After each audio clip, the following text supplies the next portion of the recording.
Bonjour à tous et bienvenue dans le studio des experts. Alors pendant une heure, nous passerons l'actualité de la semaine en revue.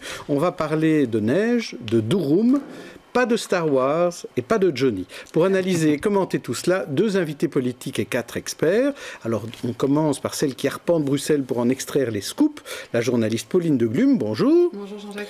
Il anime lui une émission politique sur Radio Campus. Bienvenue Hamza Belakfir. Bienvenue. Bonjour Jean-Jacques. Elle est prof à l'ULB, spécialisée en linguistique et en rhétorique. Bonjour Emmanuel Damblon. Bonjour Jean-Jacques. Et elle est chroniqueuse multicarte. Bonjour Salma Awash. Bonjour. Alors on commence par la solidarité qui s'organise autour des migrants du parc Maximilien. Il y a à présent un centre d'accueil ouvert depuis lundi et jeudi. Il y a eu cette manif qui a un peu embouteillé Bruxelles, mais une manif qui a eu beaucoup de succès. Reportage à l'ouverture du centre, c'était lundi soir. Martin Collier et Manon Hugui. 20 h au parc Maximilien, comme chaque soir depuis plusieurs semaines, des centaines de migrants se regroupent, orientés par les bénévoles de la plateforme citoyenne de soutien aux réfugiés. Ouais, on a 4. Et eux, ils sont 3. 1, 2, 3. Et un 8e alors pour un tout seul, ça va, j'arrive. Certains vont dormir dans des familles d'accueil, tandis que d'autres prennent la direction du Haren. Je vais déposer les 3 amis dans le centre qui s'est ouvert où il y a, je crois, un total de 80 lits. Et donc on est très content parce que ça fera au moins 80 personnes qui seront sous un toit ce soir, sorties du froid du parc. Une fois arrivés, ils prennent un repas chaud avant de monter dans les chambres. La fin d'une longue journée pour ces migrants, pour la plupart venus de loin. C'est très bien ici pour moi, parce que c'est beaucoup mieux que de dormir dehors. C'est vraiment très bien, je me sens en sécurité. Et vous, qu'est-ce que vous pensez de cet endroit ? C'est bien ici parce que dehors il fait trop froid. Ils sont 80 à loger ce soir dans ce nouveau bâtiment loué par la ville de Bruxelles. Après des semaines passées en famille d'accueil, le changement peut être perturbant. Il y a déjà un lien de confiance qui s'est établi avec certains d'entre eux au travers de l'hébergement famille et l'hébergement et des bénévoles du parc qui sont retrouvés ici. Donc des visages se reconnaissent et ça se prend dans les bras, c'est bien. D'autres sont un peu surpris par cette nouveauté et ne savent pas trop en fait, à quelle sauce il va être mangé, mais on les rassure comme on peut. Au total, 365 migrants ont trouvé un toit grâce au travail des bénévoles, la plupart d'entre eux dans des familles d'accueil, faute de place suffisante dans le nouveau centre. Un appel aux dons sera lancé dans les prochains jours pour en assurer la pérennité jusqu'au 30 avril prochain. Votre réaction, Pauline de Glume, à cette belle solidarité ? C'est juste incroyable ce qui se passe à Bruxelles et je crois qu'il n'y a vraiment pas d'autre mot. Il suffit d'être abonné à la plateforme citoyenne pour le voir. Chaque soir, c'est 300 à 400 personnes qui sont hébergées par des familles. Je ne sais pas si tout le monde se rend bien compte. Chaque soir, des bénévoles qui sont là, qui organisent cette répartition et quand même 23 000 personnes sur le groupe. C'est pas comme ça partout, quoi. Ce qui se passe à Bruxelles, je ne sais pas si c'est unique, mais j'avais eu l'occasion d'échanger avec des Éthiopiens qui ont été hébergés à Bruxelles par pas mal de familles et eux, dans leur parcours, étaient passés par Paris et ils ont dormi beaucoup dehors là-bas.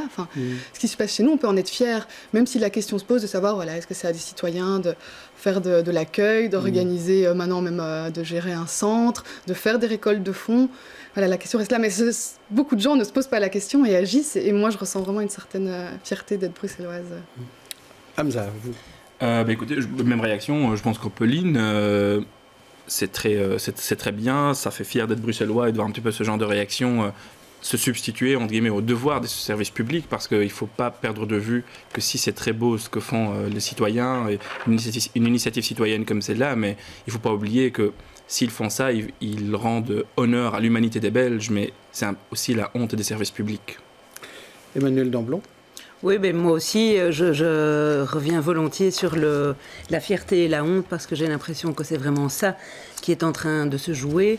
Alors, dans le sujet, on ne l'a pas vu, mais le hashtag In My Name, qui a remplacé le hashtag Not In My Name, me paraît être vraiment le pivot de ça, parce que tant qu'on manifeste quelque chose par la négative, les sentiments de honte et d'indignation qui sont des émotions négatives vont prendre le dessus. Et là, en effet, il y a des propositions, il y a l'idée que la solidarité est possible, et la formulation positive me paraît être le témoin de ça. Donc c'est devenu positif, plus positif. Oui, tout à fait. Salma Wash. Je vais rejoindre à peu près ce qui a été dit en y ajoutant quelques éléments, mais je trouve effectivement on est dans la construction. Ça c'est positif, c'est-à-dire qu'on montre ce qu'on voudrait obtenir et donc on agit. Et donc ce côté citoyen effectivement est très fort, mais je ne pense pas qu'il soit là entièrement pour se substituer à une manifeste déficience de l'État. Il y a une manifeste déficience, mais elle n'est pas l'unique cause. C'est-à-dire qu'il est sain, je trouve qu'aujourd'hui les gens se mobilisent d'eux-mêmes, qu'on se mobilise pour prendre en charge ce qui est un devoir de citoyen. Donc il y a un devoir public, il y a un devoir de citoyen. Et aujourd'hui, je pense qu'il faut distinguer les deux, pas se dire qu'on fait ça que parce que l'État est déficient, on fait ça parce qu'on est citoyen et solidaire, et on fait ça aussi parce qu'effectivement, il y a un échec de la politique de quotas en Europe par rapport à l'accueil des migrants qui est quand même cuisant. On peut pas faire en Belgique, on est à 24% de ce à quoi on s'était engagé devant l'Union européenne, et que donc effectivement on est démissionnaire et pris en charge. Mais voilà, je pense que les citoyens ont à faire ça. On a à faire ça en tout cas. On va voir tout de suite ce qu'en pensent nos deux invités politiques. Il négociera en 2014 à la hauteur de la table.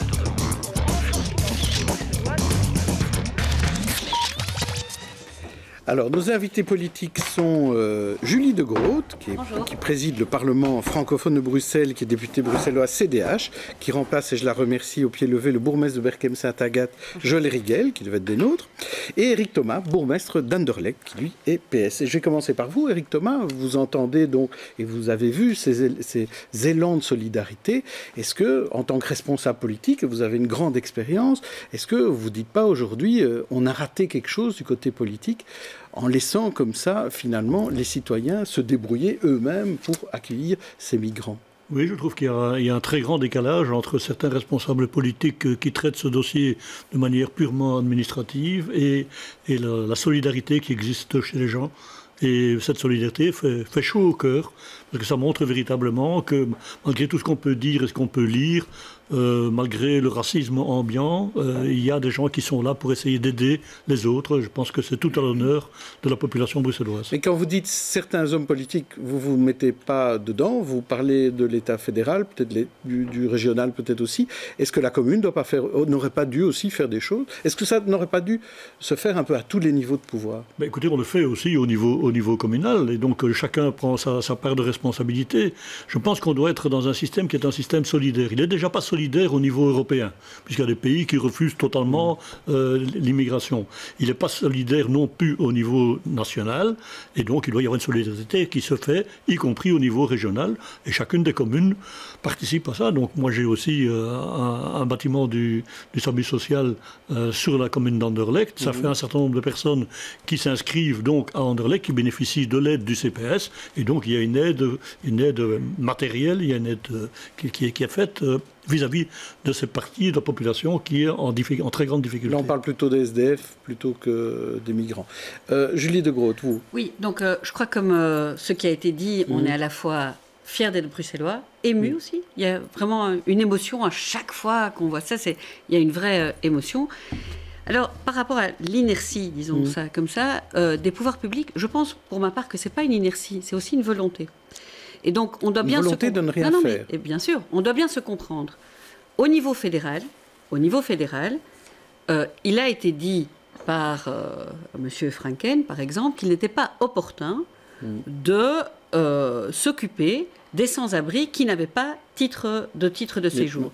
Donc, la région bruxelloise n'est pas compétente pour ceux qui n'ont pas un abri maintenant, qui n'ont pas de titre de séjour. Elle est compétente pour ceux qui ont un titre de séjour. D'ailleurs, c'est le plan hivernal, etc. Et donc, il ne faut pas juste dire les pouvoirs publics ne font rien. Il faut se demander, est-ce que oui ou non, on s'occupe de ces gens qui effectivement sont en transit, qui recherchent un ailleurs, qui sont à la recherche d'un ailleurs. Et c'est ça la vraie question. Est-ce que ces gens ont droit à leur part d'humanité? Et ça, les citoyens bruxellois ont dit oui. Pour ma part, même si je sais que la région bruxelloise n'est pas compétente en tant que telle, je suis assez persuadée que nous, une fois de plus, nous allons ruser avec nos compétences. Une fois de plus, nous allons ruser avec nos compétences et on va s'insérer dans ce mouvement citoyen. Voilà, je pense que je n'ai pas trop... Il y a quelques semaines, Rudy Vervoort avait dit on va débloquer 1,5 million et on va faire des choses. Et finalement, il était bloqué au sein de son propre gouvernement. Oui, Au sein de son gouvernement, il y a quand même aussi des néerlandophones. Oui. Et qui il n'y a pas la NVA. Non, mais c'est parce qu'il faut il n'y a pas l'EMR. Non, il ne faut pas se tromper. Il y a des sensibilités différentes dans la population et la population de la capitale se sent solidaire. Et du coup, il ne faut pas se tromper sur la vraie question. C'est est-ce qu'on veut aider des gens qui sont effectivement en transit, qui ne demandent pas d'ailleurs nécessairement d'avoir des papiers. Mais on doit. Moi, je dis, on doit absolument. Même européen. On est à un quart de ce qu'on a, à quoi on s'était engagé de faire. Parce que ça, c'est la question citoyenne. Et c'est ça que les citoyens ont massivement dit. Mais bien sûr.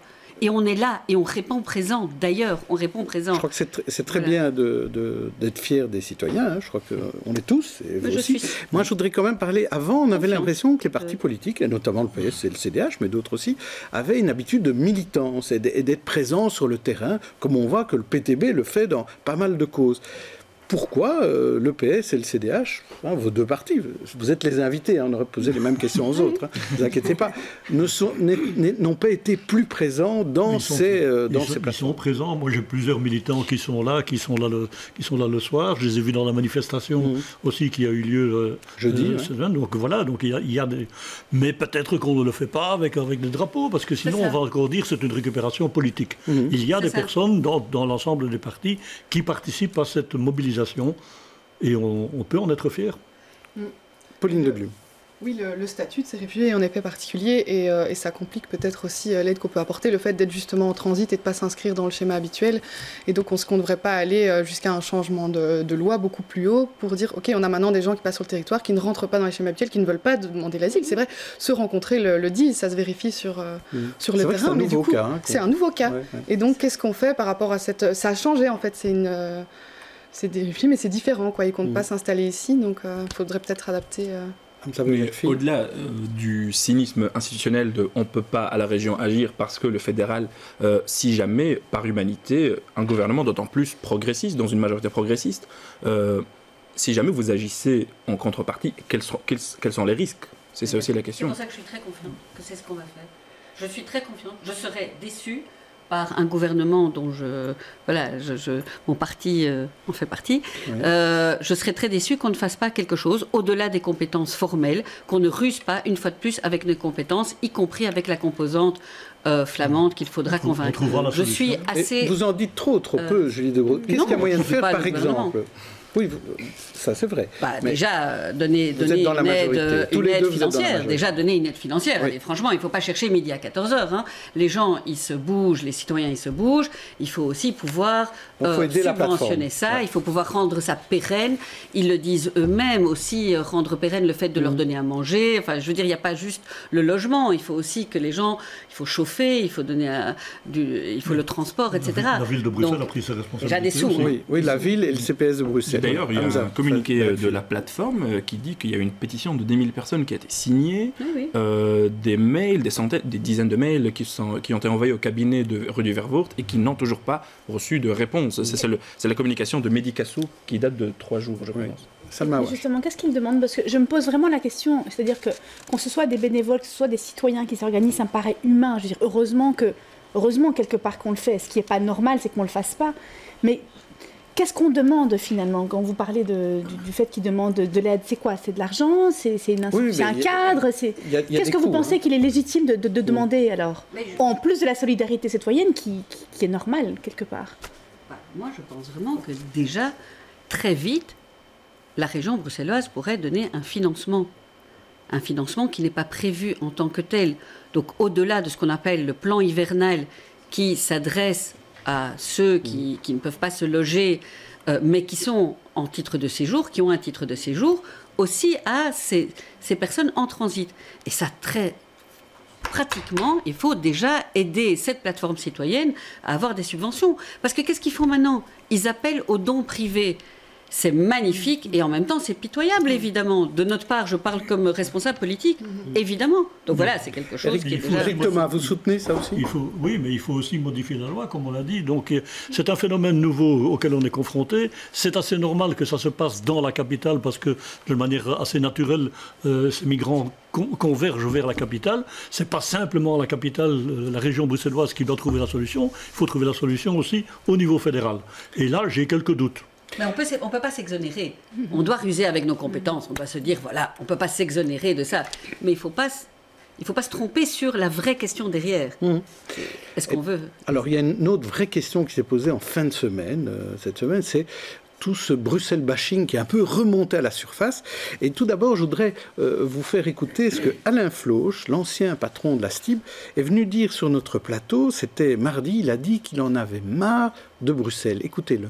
J'ai proposé en 2005, lors d'une conférence à la SNCB, de créer vraiment une zone RER, parce que le bassin de transport et de mobilité... Donc la communauté métropolitaine. Oui, qu'on a sorti quelques années plus tard et dont les Flamands... Celle qui est inscrite dans tous les programmes. Oui, mais qu'on n'a jamais mis en place. Eh bien, je l'ai proposé en 2005 et je sens bien, déjà à l'époque, on m'a dit, mais on ne va pas renationaliser le transport.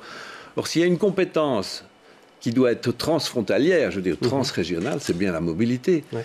Et donc, au vu de ce paysage institutionnel, vous nous prédisez le pire pour les années qui viennent? Ah, moi, je vous assure, je vais m'en aller. Je trouve qu'aujourd'hui, la vie à Bruxelles est devenue très pénible en termes de déplacement et de mobilité. Et donc, je n'ai pas envie, à titre personnel, de mourir des particules fines et de la mauvaise qualité de l'air. Donc, je vais m'exiler les trois quarts du temps. Donc en voilà un qui va partir. Et là maintenant, il y en a un autre, ça c'était vendredi matin, qui lui a donné une interview à Politico Europe. C'est Pascal Smet. Et je vous propose de l'écouter. I compare Brussels very often with a whore, with a prostitute, because at the same time it's beautiful, it's very horny, but at the same time it can be ugly, and it's attractive, and at the same time disattractive, and it's nice in its ugliness and ugly in its niceness, and that's a kind of dual city. And Brussels is a city that doesn't give itself easy, but once you felt in love with it, you stay in life. You stay in... Voilà, ça c'est Pascal Smet. Alors Pauline de Glum, vendredi, tout le monde lui est tombé dessus. Hein. On lui a demandé sa démission, Vervoort l'a recadré, il a dû s'excuser aussi. Moi personnellement, ça ne m'étonne pas dans son chef à lui. Hein. Il est quand même coutumier des comparaisons soit un peu décalées, soit des phrases chocs quand il dit qu'il faut que dans une interview, Bruxelles ne doit plus être une ville utilitaire où les gens viennent faire leur caca à Bruxelles puis repartent. Ça dérange déjà. Hein. Donc il y a un phrasé comme ça. Moi, la plupart du temps, ça me dérange pas. Je trouve ça assez drôle comme ton. Là, en tant que Bruxellois, je me sens pas du tout insultée. La seule maladresse, c'est vis-à-vis des travailleurs du sexe, finalement, parce que eux, ils ont déjà tellement de mal à ne pas être considérés comme des citoyens de seconde zone et à faire entendre leurs droits. Il y a justement une manif, ce week-end pour. Demain dimanche, donc voilà, c'est maladroit, mais ça ne traduit pas, par contre, à mon avis, dans son chef, une vision qui est dérangeante. Ce n'est pas comme quand... C'est pas du Bruxelles bashing, vous voulez dire? Non, déjà non, je pense que c'était... Voilà, il parle d'une ville qui se donne pas directement, qu'il faut apprivoiser tout ça, donc c'est quand même un peu plus... Emmanuel Damblon. Oui, moi je voulais réagir à deux choses que Pauline vient de dire. Je crois qu'en amont de la comparaison aux travailleurs du sexe, il y a une vision de la femme. Alors la comparaison de la ville et de la femme est un grand classique. Est-ce qu'on aurait comparé Rome à la Sainte Vierge? J'en sais rien. Là, en tout cas, il y a une certaine idée de la femme associée à la prostituée qui dit quelque chose. Et la deuxième chose, Pauline parlait de maladresse. En même temps, on voit bien que c'est de la provocation, puisque c'est... surtout toile de fond des débats sur le harcèlement et sur le genre. La question qu'on se pose, c'est comment réagit-on à la provocation? On joue les indignés, on appelle à la démission. Il y a d'autres façons de réagir à la provocation, il me semble. Salma Awash n'a pas l'air d'accord? Alors non, je ne suis pas d'accord. En fait, d'abord, c'est pas le moment. C'est juste pas malin. C'est pas le moment de faire des comparaisons comme ça. Après, quand on écoute bien son intervention, elle est imagée, elle est justifiée. Ok, il est dans le registre de la provocation, mais c'est son personnage. Mais il explique d'une façon presque métaphorique ce qu'il essaye de dire. Et donc, c'est pas le moment, parce qu'on est dans une hyper-susceptibilité et une hyper-sensibilité et une exacerbation. On est au cœur de tension. Avec tous les hashtags qui passent, c'est pas le moment d'être dans ce registre. Mais c'est bien pour ça qu'il Jean le fait. d'Ormesson l'aurait dit, on ne l'aurait pas taxé de la même manière. Moi, je peux vous dire que normalement... Mais Jean d'Ormesson n'est pas un ministre. Hein. Oui. Mais c'est pour ça. C'est ça, tout à fait. Sorti du contexte, ce n'est pas si choquant que ça. Mais c'est parce que c'est une personnalité publique que c'est choquant. Mais il est cohérent avec lui-même, de nouveau. Attendez, moi je suis persuadé que Arnaud aurait pu dire quelque chose mais comme il ça. a dit, oui, et il a dit quelque ministre, chose non. qui ressemblait. Mais il n'est pas ministre. Hamza, Moi, j'irai un petit peu plus loin après on vous écoutera. que le mot dérapage, mais je trouve que c'est totalement sexiste et putophobe, premièrement. Et comme Pauline l'a précisé, les travailleurs du sexe, les travailleuses du sexe souffrent déjà assez de stigmatisation et par les services publics et par les citoyens. Et deuxièmement, je pense qu'il est tout simplement en campagne électorale.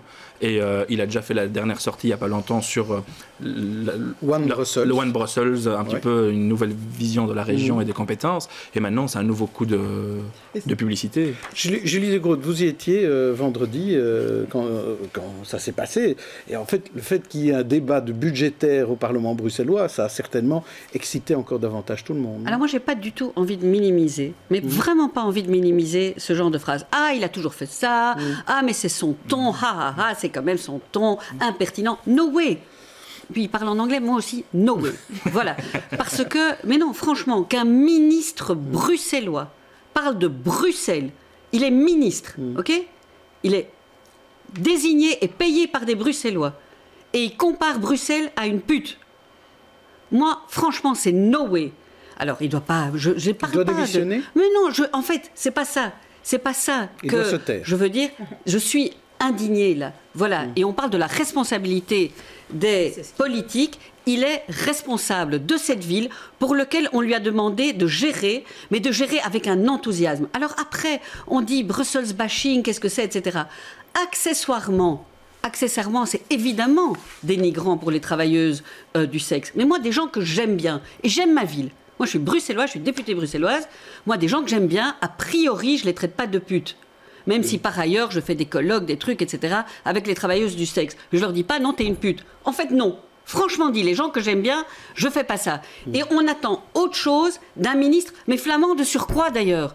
Franchement. Pour que ça change, qu'il soit flamand. Oh, mais parce qu'on a déjà on a déjà tellement de difficultés à se faire aimer par le nord du pays déjà. Franchement dit, faisons autre chose que la petite formule belle dans sa laideur, laide dans sa beauté. Mais il y en a marre de ce genre de banalité totale, quoi. Totale, franchement. Est-ce que Thomas peut aussi réagir? Oui. Allez. Donc, moi, plus je crois calmement, que... peut-être. Oui, je pense que Pascal Smet est coutumier de déclaration. Ouais. Cette fois-ci, à mon avis, il a raté une occasion de se taire. Parce que franchement, je trouve que ça n'est pas digne d'une déclaration pour un ministre. Et ça fait partie du bashing de Bruxelles. Donc on critique, etc. L'interview de M. Floch est très intéressante à ce niveau-là. Parce qu'il a parlé de la mobilité et du RER. Mais le RER, ce n'est pas la compétence de la région bruxelloise. Le RER, c'est la compétence de l'État fédéral. Il n'attaque pas spécialement les hommes politiques bruxellois. Hein. Non, mais il dit juste qu'il ne veut plus rester dans cette ville. Oui, mais... il ne dit pas que c'est spécialement la faute des régions. C'est son droit, s'il veut aller habiter à Lannes, il n'y a aucun problème. Mais voilà, mais donc... Vous n'aimez pas les gens qui habitent là? Si, moi j'ai mon fils. J'en connais mon fils qui est au PS. Qui habite à Lannes, donc il n'y a aucun problème. Et mon frère aussi, voilà. Mais les propos de M. Floch sont indicatifs d'une situation, qui est une situation qui existe depuis très longtemps. Nous sommes un pays qui n'aime pas sa capitale. Et c'est véritablement particulier quand vous comparez à d'autres pays, vous comparez à l'Allemagne, qui est un pays complexe aussi, ils aiment leur capitale. Vous pensez à la France, ils aiment Paris. Eh bien, en Belgique, on n'aime pas Bruxelles. Et donc, on ne trouve pas de solution pour Bruxelles parce que c'est Bruxelles. Et c'est ça qui est grave, je pense. Un pays qui n'a pas le respect et qui n'essaye pas de trouver des solutions pour sa capitale est un pays qui est en train de s'auto-détruire. Mais c'est intéressant ce que vous dites, mais quand même, le baromètre qu'on a eu pendant la semaine dans le soir RTL Info disait que 7 Bruxellois sur 10 trouvaient que Bruxelles était mal gérée. Donc même cette image négative de Bruxelles, elle est chez les Bruxellois, oui, pas seulement chez les Wallons et les Flamands. C'est qu'elle est très simpliste. Et alors, la question suivante, ça devrait être qu'est-ce que vous trouvez qui est mal géré et qui sont les responsables? Parce que ça, c'est un peu facile de dire est-ce que vous trouvez que c'est bien géré, mal géré? Bon, les gens vont dire oui, c'est mal géré. C'est facile, c'est du défoulement. Qu'est-ce qu'il faut changer? Où est le problème? Pourquoi ils en sont au stade où ils veulent se défouler? Mais il faut savoir aussi comment. C'est la question à se poser. Mais pourquoi le Bruxellois en a tellement marre? Parce qu'il y a beaucoup de Bruxellois qui disent j'aime ma ville, mais ça devient compliqué. Ce que j'ai entendu là, moi je l'entends souvent.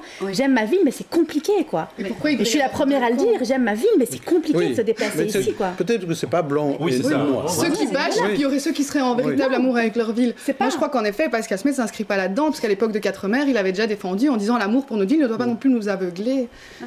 Oui, Julie de Groot. Je voulais dire que l'interview de Floch est quand même intéressante parce que c'est une semaine particulière qu'on a vécue, avec l'échec du stade, avec justement les problèmes de mobilité, avec le plan climat, où on a eu quand même des frictions, le pacte énergétique, etc. Donc on voit combien on a une incapacité d'avoir un grand projet collectif. Il y a beaucoup de visions, mais des visions qui se superposent. Et il n'y a pas d'ambition collective. Là, ça devient impossible. Et là, c'est vrai, voilà, on est tous les deux politiques, mais c'est un vrai mal du politique. C'est-à-dire que le politique s'approprie le collectif, pense que le collectif est sa propriété privée. C'est mon projet. C'est mon projet et donc, on ne se concerte pas en Belgique. On ne se met pas autour d'une même table avec ce que disait M. Floch, même si je ne suis pas d'accord avec le fait qu'après il dit « oh, je vais partir d'ici », il y a une sorte de défaitisme. Mais avec, par exemple, en matière de mobilité, eh bien, on parlait justement de la séance budgétaire de ce vendredi hier au Parlement. Et effectivement, ce que nous avons proposé au CDH, c'est d'avoir vraiment un pacte d'excellence, ça fait peut-être sourire, mais un pacte d'excellence sur la mobilité. Non, mais la mobilité, si tout le monde dit le RER c'est le fédéral, et l'autre c'est la commune, et le troisième c'est le régional. Le ring c'est les Flamands. Et le ring c'est les Flamands, on n'y arrive pas à un moment. Mais le il ne RER, faut pas s'approprier. C'est quand même un bel exemple. Hein. À Anderlecht, on a une station de RER où il n'y a pas un train qui s'arrête. Parce qu'il n'y a pas de rame RER. Donc il n'y a pas de conception d'un réseau express régional comme ça existe à Berlin, comme ça existe à Paris. Si on veut être une grande capitale, il faut qu'il y ait ça. Ce n'est pas à nous à régler le problème des arrêts des gens qui viennent de Denderleeuw ou de Landen. Mais nous payons déjà à Bruxelles, avec le fonctionnement de la STIP, nous payons déjà pour tous les nafteurs qui utilisent le réseau. Voilà. Et le problème, c'est qu'il n'y a pas d'alternative pour un certain nombre de personnes. Mais peut-être, Éric Thomas, pourquoi est-ce qu'on a régionalisé alors? Parce que finalement, si effectivement c'est toujours le fédéral qui doit s'occuper des gros problèmes à Bruxelles, on peut quand même se poser la question. Est-ce que la région doit juste s'occuper du stationnement? On va en parler tout à l'heure. Il faut pas traduire ça en institutionnel pour moi. Il faut vraiment se poser une question, et de plus en plus je me pose cette question. Sommes-nous, politiques, capables d'un minimum d'humilité et de se dire qu'on n'est pas propriétaire de l'espace public, qu'on doit à un moment par rapport à cet espace public, par rapport au collectif, se mettre autour d'une table et dire qu'est-ce qu'il vaut mieux faire dans un intérêt, qui est celui des migrants en transit, qui est celui... Ça peut fonctionner si tout le monde accepte de se mettre à table. Oui, mais on ne représente que 10% de la population. C'est pour ça qu'on se fout de la ville de Bruxelles. Juste une dernière question pour vous, Éric Thomas, à propos du stade, puisque là, on ne pourrait pas le faire à Anderlecht, ce grand stade. Écoutez, merci. Donc, il n'y a aucun problème à Anderlecht. Nous avons déjà 2 fois donné l'accord pour le Sporting d'Anderlecht pour passer une capacité de 30 000 places. Et donc, le dossier du stade national est venu perturber ça. Mais ça ne suffira pas pour l'UEFA si on veut faire un grand stade national. Non, mais si on arrive déjà à remplir un stade de 30 000 places, c'est pas mal. Merci. Alors, on va passer à notre rubrique tête d'affiche. Alors, je vais vous proposer à tous les deux 4 visages qui ont fait l'actualité de la semaine. Et on va commencer par vous, Julie de Groot. Je vous propose Ahmad Reza Jalali, le professeur de la VUB condamné à mort en Iran. Ou alors Dominique Jeanne, le promoteur qui veut installer une tour au parc Léopold. Ou alors Dominique Mineur, la première femme ambassadeur de Belgique en Arabie Saoudite. Ou encore Zen Marie, l'avocat qui reprend la défense d'Abdeslam. Alors qui choisissez-vous? Jalali, Jeanne, Mineur ou Marie? Jalali. Il faut qu'on soit tous là, il faut qu'on aille manifester, il faut qu'on dise ce que nous estimons être la liberté d'expression, et que la liberté d'expression, c'est un droit fondamental qui ne concerne pas qu'une personne, qui est un droit que nous partageons. Donc on doit montrer notre solidarité haut et fort et continuer à le faire en manifestant devant l'ambassade d'Iran.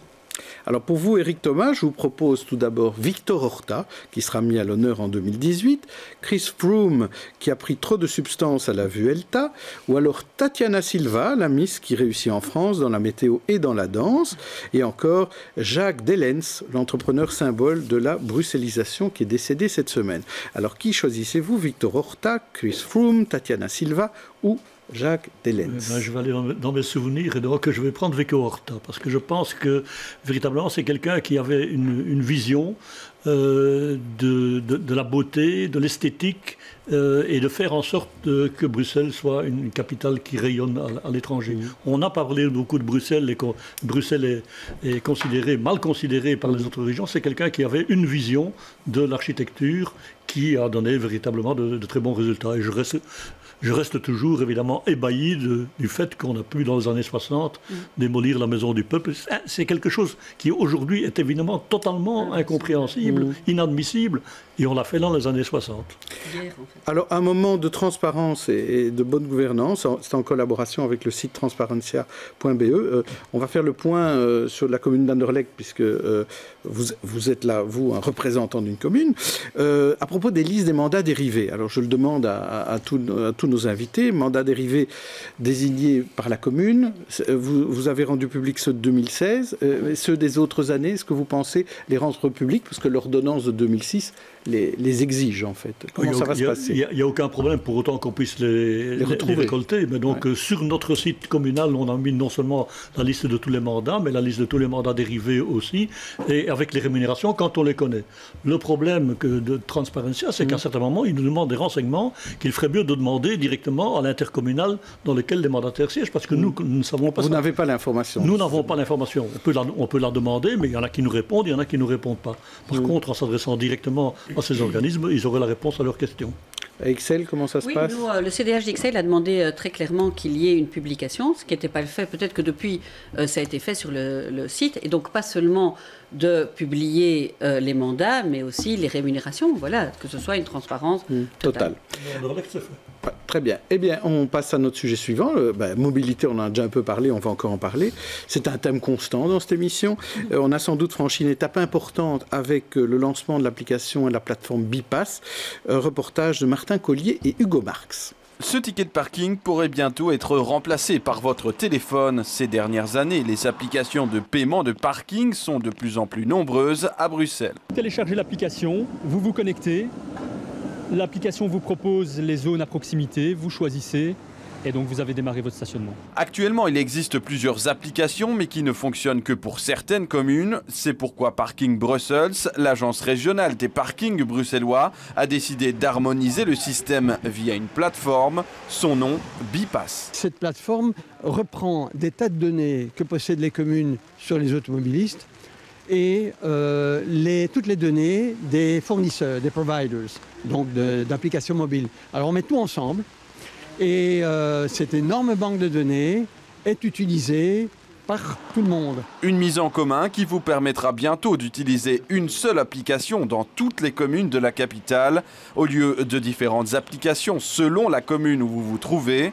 Une solution censée vous faciliter la vie, mais du côté des usagers que nous avons pu rencontrer, les applications ne font pas l'unanimité. Jamais fait par téléphone, jamais fait. J'utilise plutôt le ticket. C'est plus simple, ça ne me dérange pas. J'ai toujours connu la borne, c'est une habitude en fait.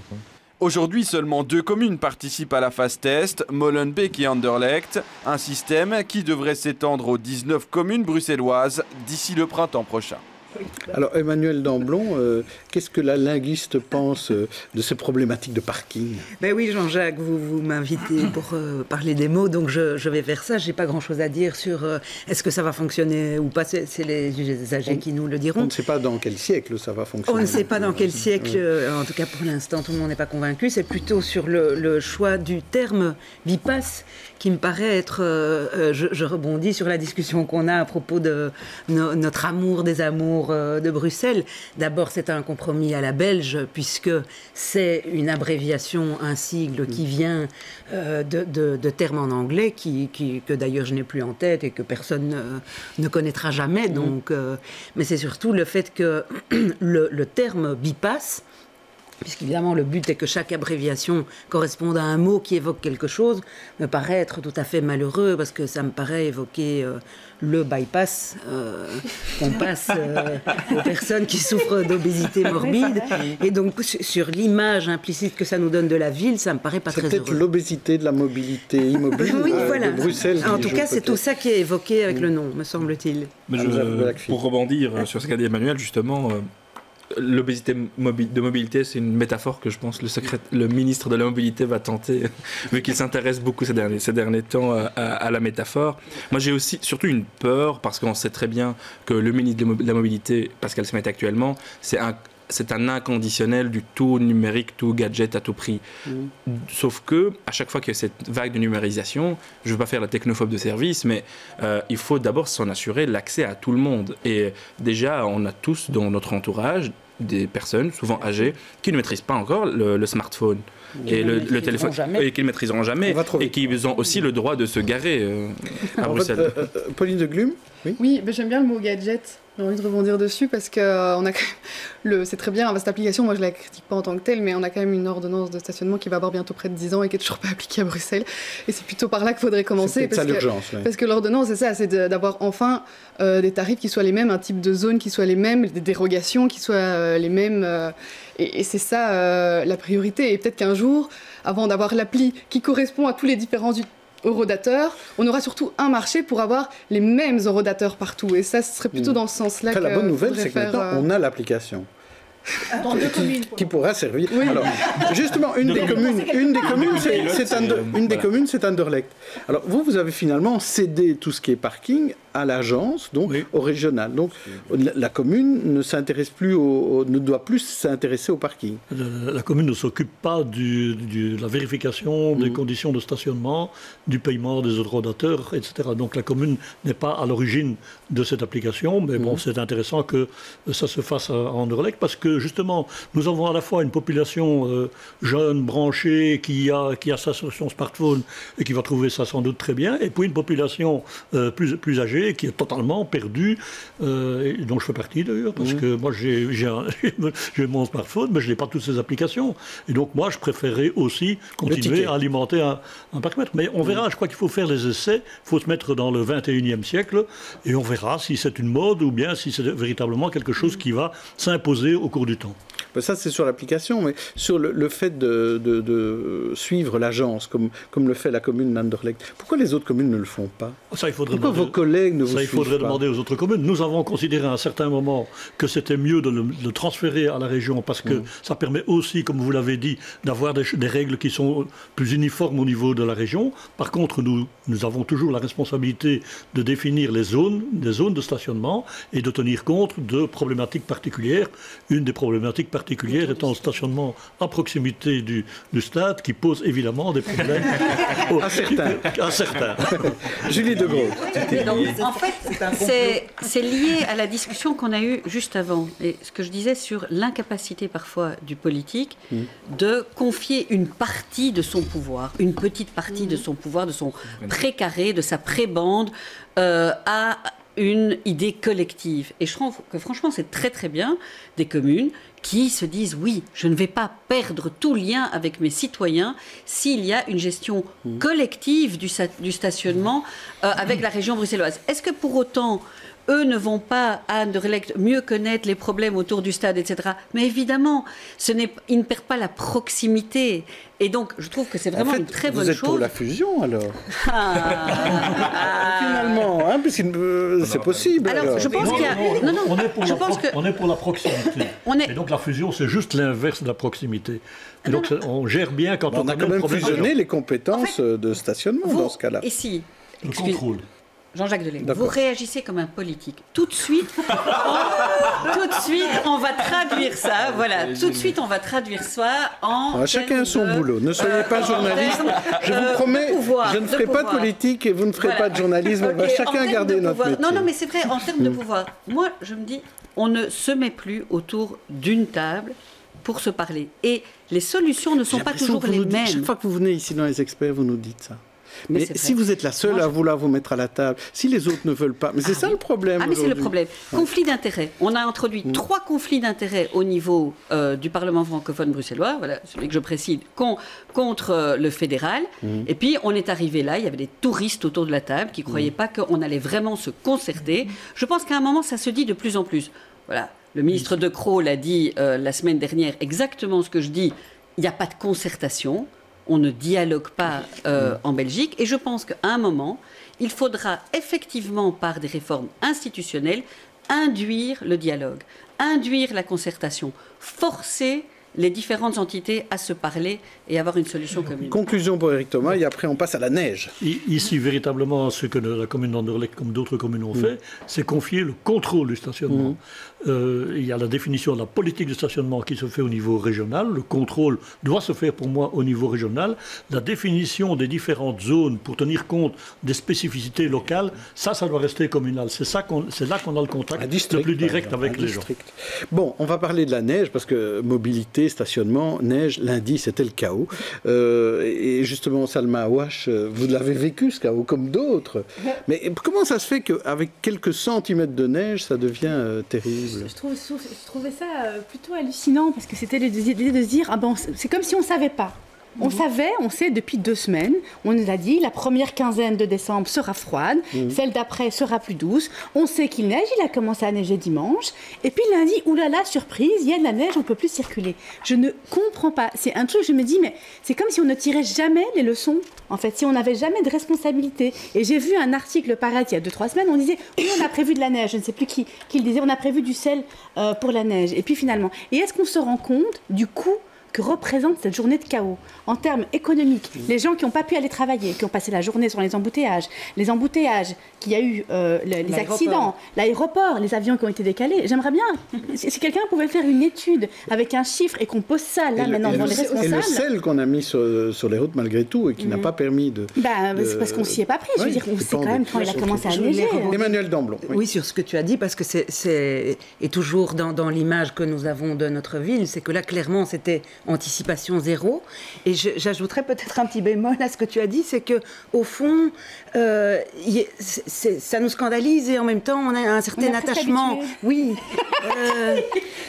L'attachement au chaos. Oui, ça nous ressemble. Et pour ceux qui ont... Pauline de Glume, vous y croyez pas? Ouais, mais moi je suis pas super d'accord avec tout ce que j'entends. Je trouvais que ça rentrait aussi dans le bashing de Bruxelles et on dit que ça coûte très cher. Alors c'est vrai que je ne sais pas ce que ça coûte tous les gens. Moi j'ai fait du télétravail ce jour-là. Donc, mais il y en a qui peuvent donc voilà. Mais qu'est-ce que ça coûterait de préparer la ville pour 2 jours de neige? Il y avait ce tweet de 4 maires qui a eu beaucoup de succès. C'est vrai que c'était très drôle. Il dit on ferme les tunnels dès qu'il neige, dès qu'il pleut, on a construit la ville comme si on était à Nice.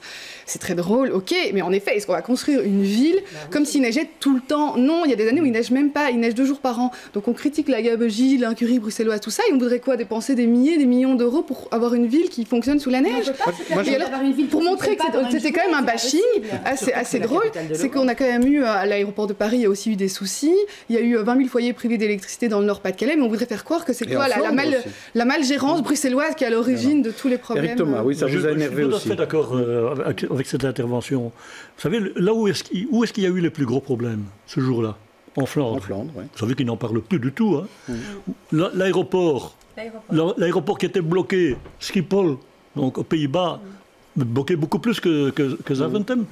Moi, je peux vous dire que dans la commune, les épandeux sont sortis, qu'on circulait à Anderlecht. Je vais vous dire en plus, j'aime bien rouler quand il neige, moi. Voilà. Et donc, j'ai vérifié si on circulait sur Anderlecht. Oui, on circulait sur Anderlecht, sauf à un endroit, aux accès pour monter sur le ring. Oui. Ça, c'était la difficulté. Mais sinon, ailleurs, on circulait.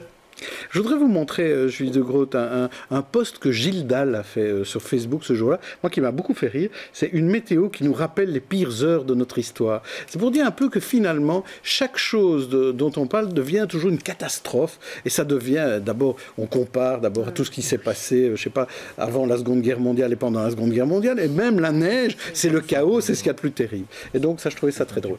En tout cas, moi, ça m'a fait rire. Oui, Julie de Groot. Je trouve ce genre de réaction un peu too much. Parce que moi, c'est vrai que c'est de l'humour, je sais, mais quelque part, ça m'a... moi, ce jour-là, ça m'a... D'abord, comme tout le monde, on était exaspérés. Et puis, comme tout le monde, on a en fait souri en se disant, c'est quand même... Ça nous ressemble. Voilà, c'est vrai, ça nous ressemble, c'est ça qui est le pire. Mais en même temps, après, parce que souvent il y a quand même aussi des bonnes justifications, j'ai entendu ce qu'on avait dit, c'est-à-dire que c'était pas prévu d'avoir de la pluie avant la neige, et que donc en plus tout le sel qu'on avait répandu était parti, et que donc il n'y avait plus de sel, et qu'on ne pouvait pas sortir en pleine heure de pointe pour mettre du sel. Et donc, quelque part, je me disais, ah bah voilà. Et ben voilà. Ah oui, il y a toujours une explication. Non, il y a toujours une explication, je sais, mais voilà, ici... En faire une montagne. Non. Il ne faut pas en faire une montagne de neige. Alors, d'autant plus sur le tweet, si je peux réagir. Pour conclure, oui. Sur le tweet, je pense qu'il est totalement... Moi aussi.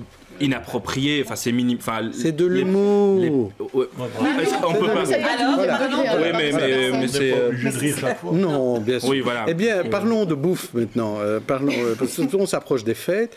On va parler d'un menu de fête. Non, pas du tout. On va parler du durum et des produits. Et voilà, c'est ça. Des produits d'après-fête avec des produits phosphatés. Le Parlement européen a rejeté un texte qui prévoyait l'interdiction de ces produits qui sont nocifs pour la santé. Reportage de Sabine Ringel et Marjorie Fellinger. Vous vendez beaucoup de la viande de kebab comme ça? Bah oui, c'est notre spécialité aussi, quoi. On vend ça, ça fait depuis 22 ans qu'on est là. Une spécialité au cœur d'un débat européen très vif. Car ces préparations à base de viande contiennent la plupart du temps des additifs phosphatés. Désormais autorisés par l'Union européenne, leur utilisation dans les kebabs bénéficiait jusqu'ici d'un flou juridique. Ni permise, ni interdite. Je ne suis pas au courant qu'il y a du phosphate dedans. Le phosphate, ce sont ces cristaux de sel utilisés comme conservateurs pour homogénéiser la viande, faciliter la cuisson, mais aussi capter l'eau. Non sans risque pour la santé. Ces substances, évidemment, jusqu'à présent, on pensait qu'elles ne comportaient qu'un risque pour les patients avec insuffisance rénale, chez qui ça augmentait le risque de mortalité, notamment cardiovasculaire.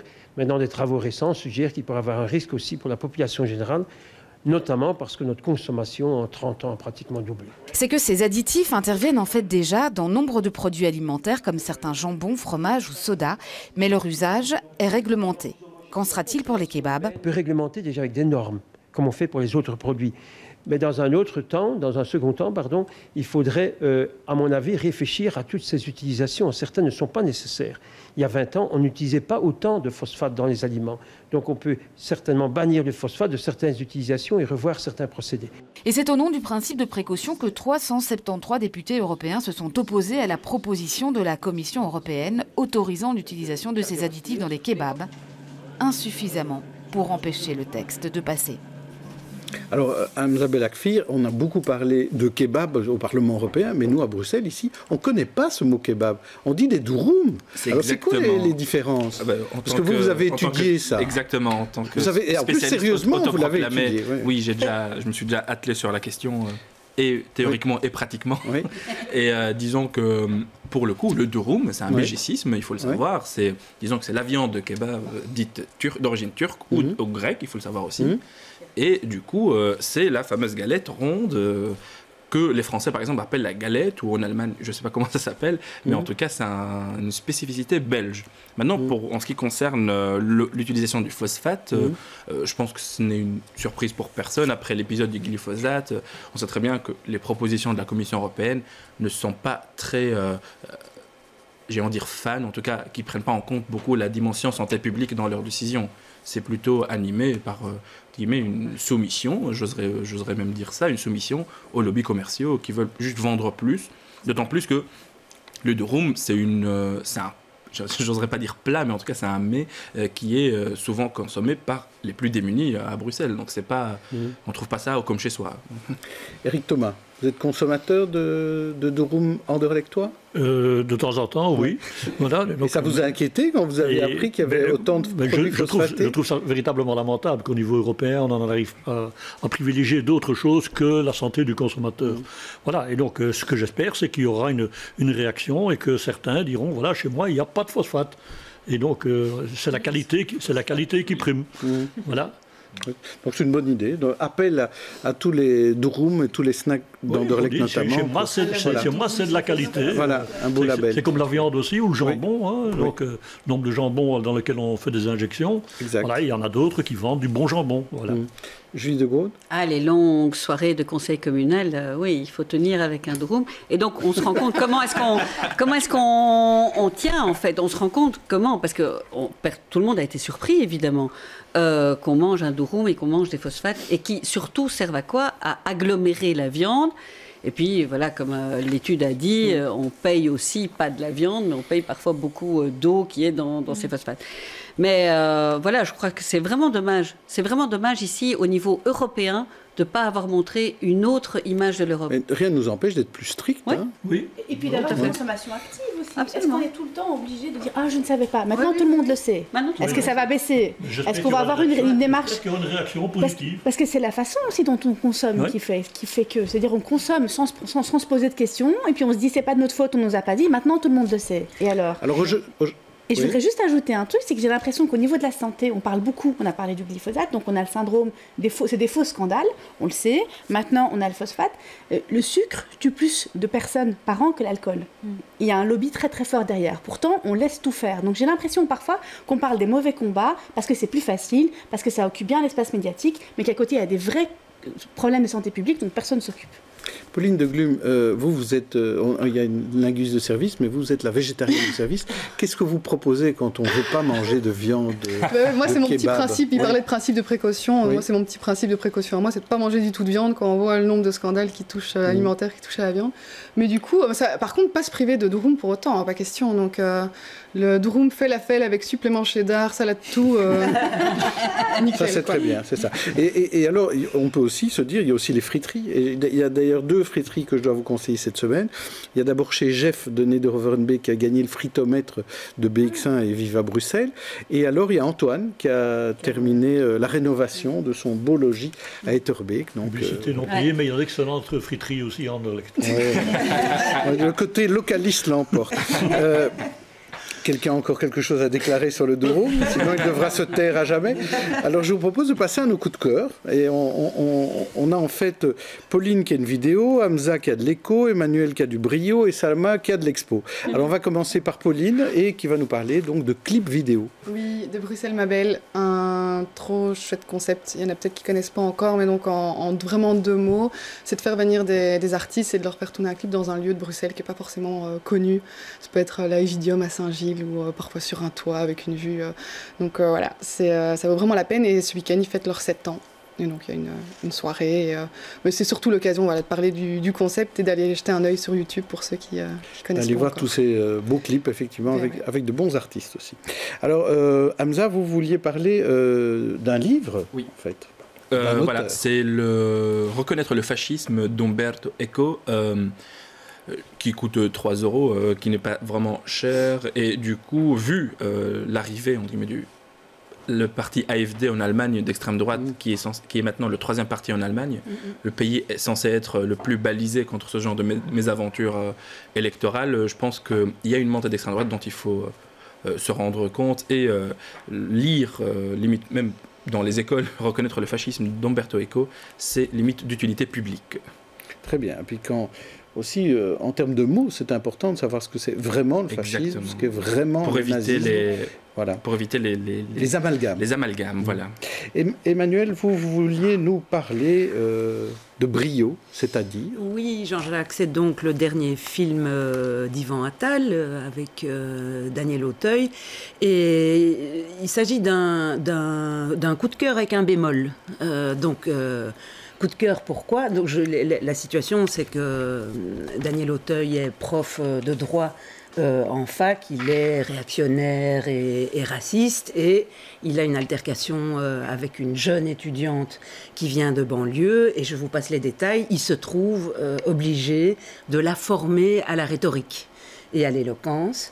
Et donc, pour moi, le coup de cœur, c'est qu'évidemment, c'est un hommage à la rhétorique et à l'éloquence et à l'importance de ces formations pour le citoyen dont nous avons grand besoin. Et alors, le bémol, c'est que ça donne une vision de la rhétorique qui est peut-être le côté le plus obscur, cynique, et à certains moments, on a l'impression que le personnage de Daniel Auteuil, qui est avocat, défend une vision dans laquelle la vérité n'a aucune importance et tous les coups sont permis. Et moi qui suis du métier, je peux vous dire que c'est un peu plus compliqué que ça.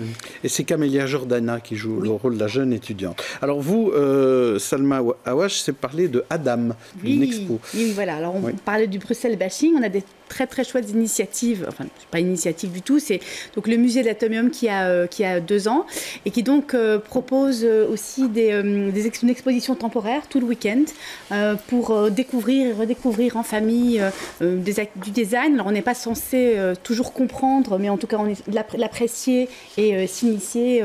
C'est vraiment une chouette activité, pardon. Très bien. Eh bien, on ira donc. Adam qui a ouvert d'ailleurs une plasticothèque depuis cette fin de semaine. Et moi, mon coup de cœur, c'est un must pour les fans de train. Donc, si vous adorez les rails et les gares, il faut le lire. C'est Les Chemins de fer belges, hier, aujourd'hui, demain. C'est paru aux éditions Racine. C'est écrit par Louis Gilliot, qui fut assez longtemps attaché de presse et directeur de la communication de la SNCB. Donc, il s'y connaît en termes de train. Alors, par exemple, on explique pourquoi on roule à gauche sur les rails. Parce que, évidemment, on a été prendre le modèle en Grande-Bretagne, qui était le premier pays où on faisait des trains. Donc, on a fait comme eux. Donc, on roule à gauche pour les trains. Je vous recommande donc ce livre. Et je vais vous demander à vous aussi, à nos invités, si vous aviez quelque chose à conseiller à nos téléspectateurs. Julie de Groot. Alors, moi, comme je remplace Joël Riguel, évidemment, Sois belge et tais-toi, qui fête leurs 20 ans. Ils sont magnifiques. Et puis, ça fait du bien de rire de nous-mêmes sans aucune complaisance. Donc, c'est super. Mais alors, mardi dernier, chez Eric Thomas, en fait, à Anderlecht, au Seria, justement, Sois belge et tais-toi se présentait pour les 30 ans de l'Étoile polaire, je veux juste dire ça, qui est un centre pour enfants sourds et trisomiques. Et du coup, la COCOF, on avait en fait subventionné le fait de traduire en langage des signes tout le Sois belge et tais-toi. Et c'était magique, parce que c'est évidemment... c'est parlé, voilà, c'est un spectacle, et en plus chanter et tout ça, c'était magique. Il y avait beaucoup de sourds, évidemment, par définition, dans la salle. Les traductrices, qui sont les traductrices en langage des signes de la RTBF, avaient fait un travail de fou, de malade avant, pour tout préparer, pour connaître les sketchs et tout ça. Il y a quelque chose comme ça, il y a des moments où on se dit « Oh, je suis heureuse d'être là pour une belle cause et avec des belles personnes. » quoi. Alors, Eric Thomas, vous, à part Bruges-Anderlecht ce week-end, est-ce qu'il y a autre chose? D'abord, j'aimerais bien avoir le bouquin parce que je suis un amateur de chemin de fer. Vous le trouverez chez Trenwald et en vente dans toutes les bonnes librairies. Avec intérêt. Et deux, non, si vous voulez, qu'est-ce que vous voulez, c'est comme ça. Donc, on a un stade, on a un club. Bon, le club ne va pas très très bien pour le moment, c'est moins qu'on puisse dire au niveau des résultats.